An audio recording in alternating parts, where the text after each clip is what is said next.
धर्म अपना मार्ग स्वयं बना लेता है कैटब। अधर्म चाहे जितने भी बल का प्रयोग कर ले, अंत में उसे धर्म के समक्ष निर्बल होना ही पड़ता है। अधर्म के महासागर में धर्म स्थापना का स्थान निकल ही आता है।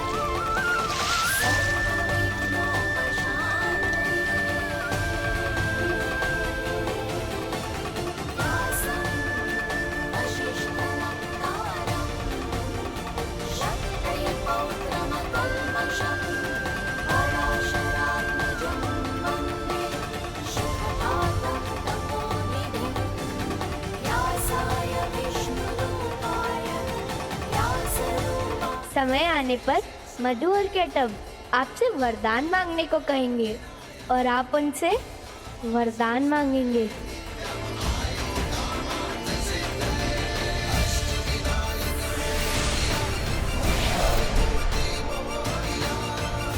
ध्यान देने योग्य बात है कि उस समय भी कई युगों पूर्व वो महागणपति ही थे जिन्होंने मुझे अर्थात नारायण को मार्ग दिखाया था। वही मुझे विजय की ओर और संसार को धर्म की ओर ले गए। इतने महान हैं महागणपति आपके गणेश। गणेश जी का वर्णन सुनकर मन प्रफुल्लित हो गया। उनकी महिमा का कोई अंत नहीं। गणेश केवल बुद्धि के देवता नहीं, संसार के संतुलन का आधार है। तत्पश्चात कालचक्र ने पुनः युद्ध की घोषणा की। तुम दोनों में असाधारण बल है, ऐसी शक्ति है जैसी मैंने पहले कभी नहीं देखी। और ऐसे शूरवीरों की प्रभुता स्वीकार करने में ऐसी लज्जा। स्वीकृति तो है नारायण, परंतु विवशतावश। सत्य तो यह है कि आपकी पराजय सुनिश्चित है नारायण।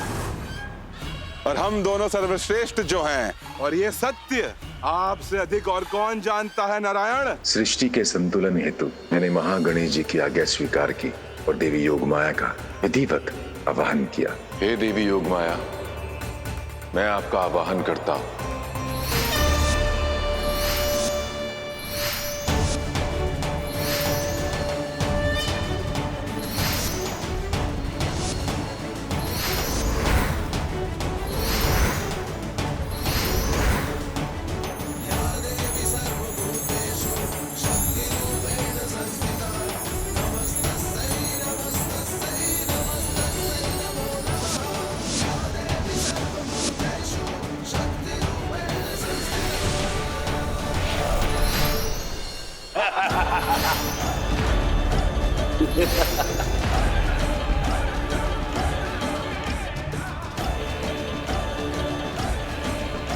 आपकी पुकार का कारण मैं जानती हूँ नारायण।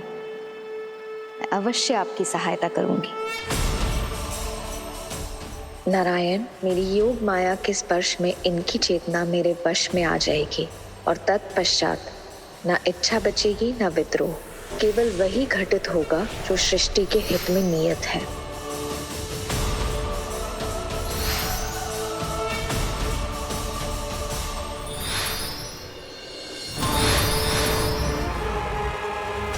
निस्संदेह आपकी युद्ध कला और युद्ध नीति में निपुणता देखकर मैं चकित हूं। इसलिए आपकी विजय को स्वीकार करने में मुझे तनिक भी संकोच नहीं। यदि लक्ष्य हमें प्रसन्न करने का है नारायण, तो हम अति प्रसन्न हैं, अति प्रसन्न हैं। यदि आप अपनी हार स्वीकारते हैं तो हम आपकी भक्ति से प्रसन्न होकर आपको एक मनवांछित वरदान देंगे। कोई भी वर मांग लो। हाँ हाँ,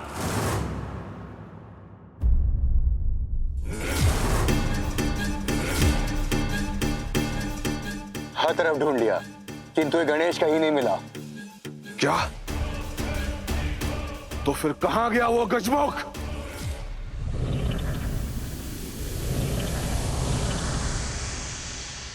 रोभासुर इतना क्रुद्ध हो चुका है, वो हर जगह आपको ढूंढ रहा है, युद्ध चाहता है, फिर भी आप मुस्कुरा रहे, ऐसा क्यों? क्योंकि लोभ का अंत अस्त्र या शस्त्र से नहीं होता रिद्धि। लोभ अपना अंत स्वयं ही रच लेता है। कहीं भी छुप जाओ गजमुख, मधु कैटव का मंदिर तुम्हें लौटाना ही होगा। तो मैं ये वरदान मांगता हूं कि तुम दोनों की मृत्यु मेरे हाथों से हो इसी क्षण। तथास्तु, तथास्तु।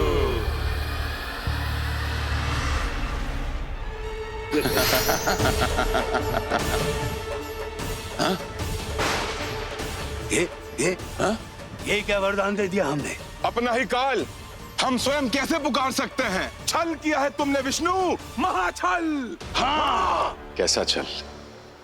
तुमने जो कहा, जो किया, अपनी इच्छा से किया। वर पूरा करने का वचन दिया था तुमने, और मेरा कार्य था जो इच्छा हो मांग लो। इसमें कैसा छल?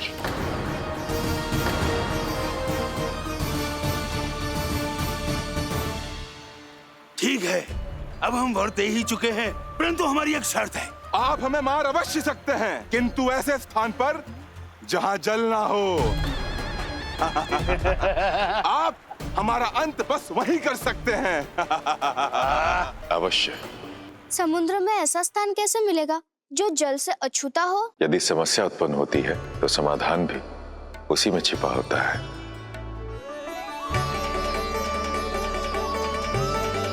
मुझे आपकी आवश्यकता है सिद्धि। मेरा आह्वान सुनिए। गणेश जी का स्वर, वो मुझे पुकार रहे हैं। गणेश जी का आह्वान है, उन्हें अपने सिद्धि की आवश्यकता है। आप सब मुझे आज्ञा दीजिए।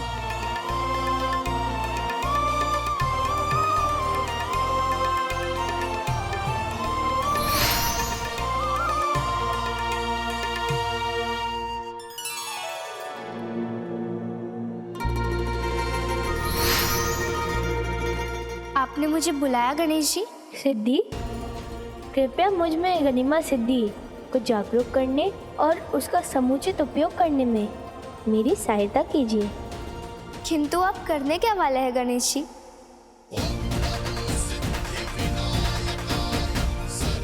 प्रतीक्षा कीजिए देवी, और केवल साक्षी बनकर देखते रहिए।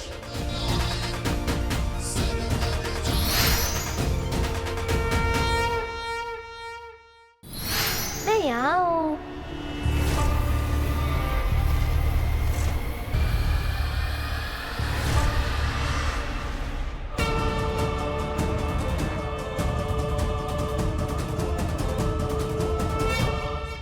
घेर लो इसे।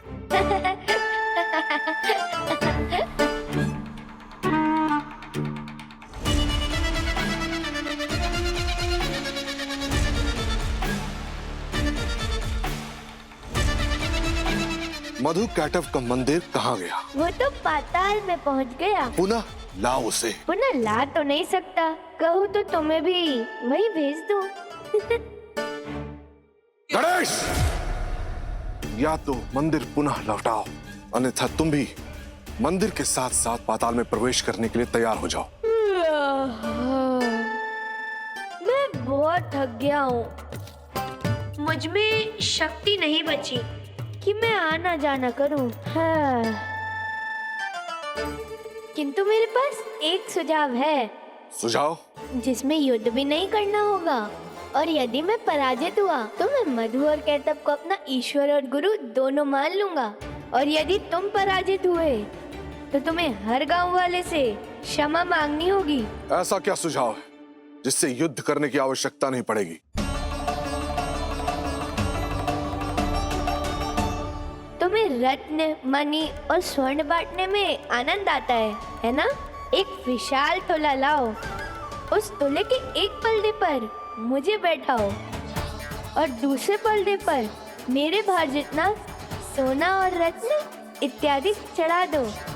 और जैसे ही रत्नों का भार मेरे भार के समतुल्य होगा तो मैं मधु और केतब की पूजा कर रत्नों के साथ यहाँ से सदा सदा के लिए चला जाऊंगा।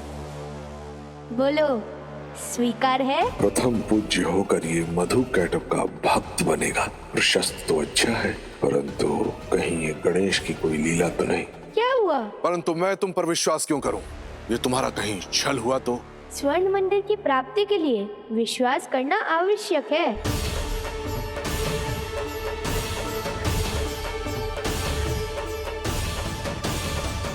जाओ, एक तुला लेकर आओ। मधु कैटब का यशगान होगा जो कि सभी दिशाओं में फैलेगा और फैलाएगा स्वयं गणेश।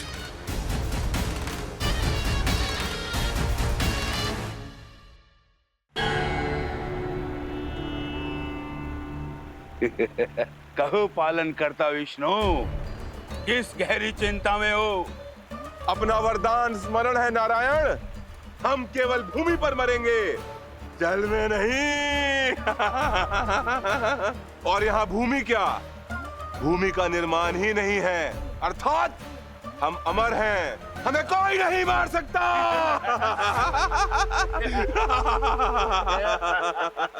धर्म अपना मार्ग स्वयं बना लेता है कैटब। अधर्म चाहे जितने भी बल का प्रयोग कर ले, अंत में उसे धर्म के समक्ष निर्बल होना ही पड़ता है। अधर्म के महासागर में धर्म स्थापना का स्थान निकल ही आता है।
मेरी जंघाएं जल से बहुत ऊपर हैं। जल क्या, जल का प्रतिबिंब भी इन्हें स्पर्श नहीं कर पा रहा।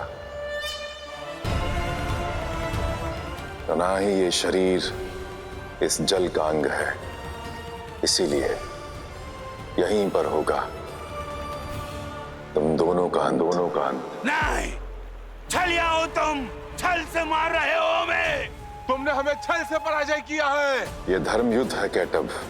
तुमने अपनी शर्त रखी थी, मैंने उसे पूरा करने का अपना मार्ग ढूंढ लिया। इसमें छल कैसा?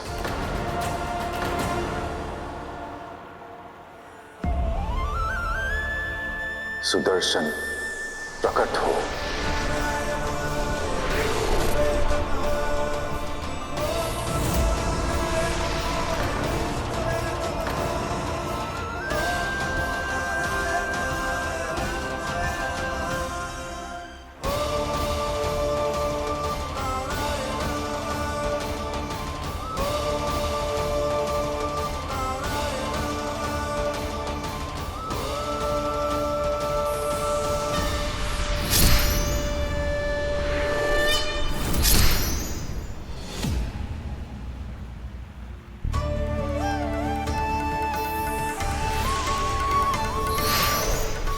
मधु कैटब का वध कर मैंने सागर की गहराई से वेदों को बाहर निकाला और सृष्टि के दिव्य आधार को पुनः स्थापित किया।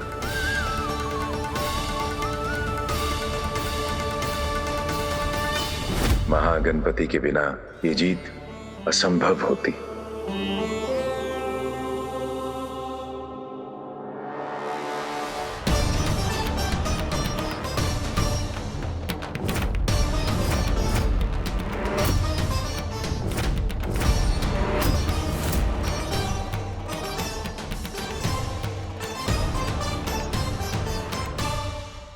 कदाचित गणेश जी के लोभ के सम्मुख गरिमा सिद्धि मांगने का यही कारण था, स्वयं को स्थापित करना, ताकि उन्हें कोई अस्थिर ना कर सके।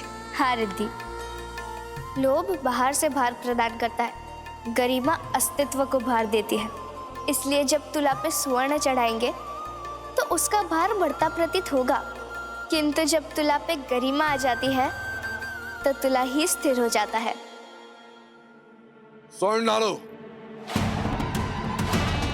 डालो डालो, जितना सोना डाल सकते हो उतना डालो। ये गणेश को कोई नहीं हिला पाएगा।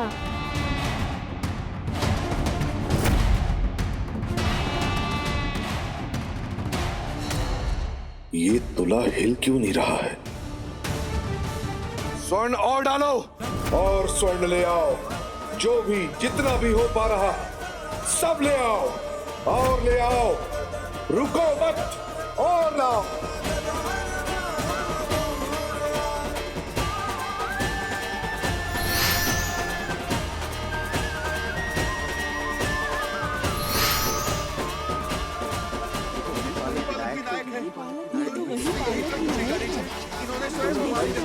और स्वर्ण लेकर आओ।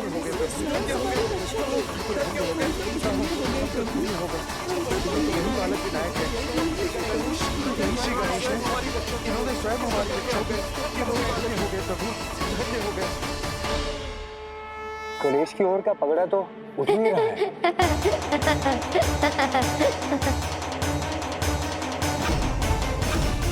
रुको, इससे भी बड़ा तुला लेकर आओ।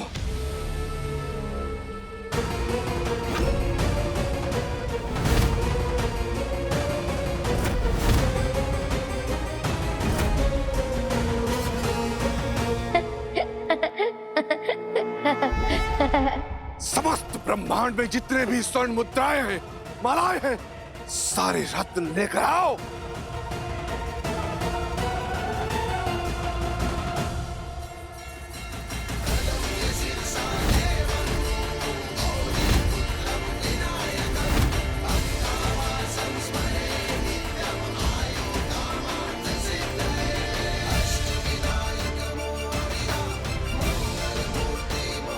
ये कैसे हो सकता है? ये तुला हिल क्यों नहीं रहा है? इतना स्वर्ण, इतना भार, फिर भी ऐसा क्यों? ऐसा क्यों? क्योंकि वो तुमसे अस्पृश्य है। लोभ, जिसे तुम स्पर्श भी नहीं कर सकते, उसे तोल भी नहीं सकते।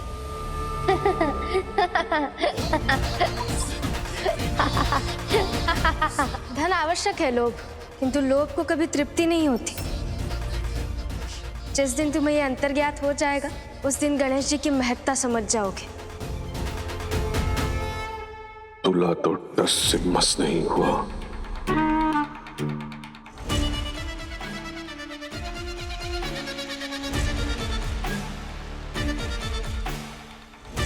और संसार में कहीं भी स्वर्ण शेष नहीं।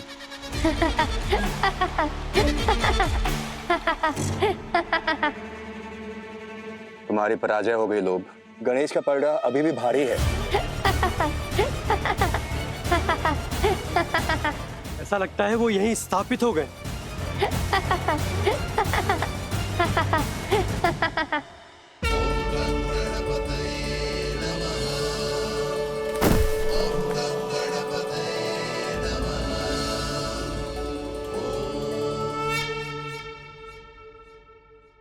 लोभ ना कभी समाप्त होता है, ना कभी थकता है। स्मरण रखना, जो आज स्वर्ण से संतुष्ट है, वो कल रत्न की मांग करेगा, और परसों उससे भी अधिक। इसलिए तुम्हारा स्वभाव है बढ़ना, और मेरी मर्यादा है तुम्हें बांधना।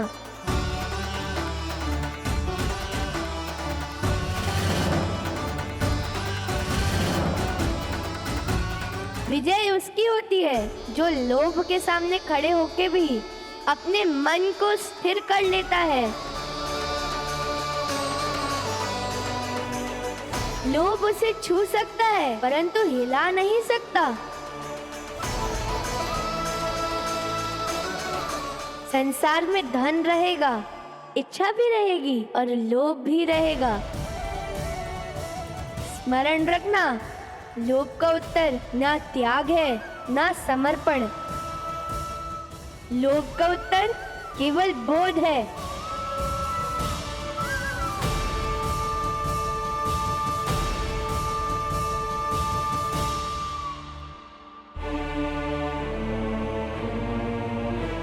मैं क्षमा प्रार्थी हूं, मैं अपनी पराजय स्वीकार करता।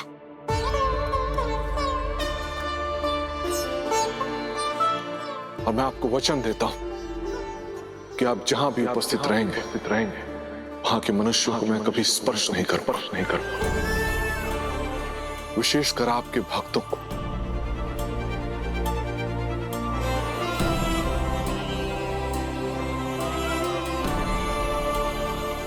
मुझे स्पष्ट हो गया कि आपके भार के समक्ष समस्त धन तुच्छ है प्रभु। मैं लुप्त हो जाऊंगा, मुझे क्षमा करें। गणेश जी की, गणेश जी की, गणेश जी की, गणेश जी की, गणेश जी की, गणेश जी की, गणेश जी की, गणेश जी की, गणेश जी की, गणेश जी की, गणेश जी की,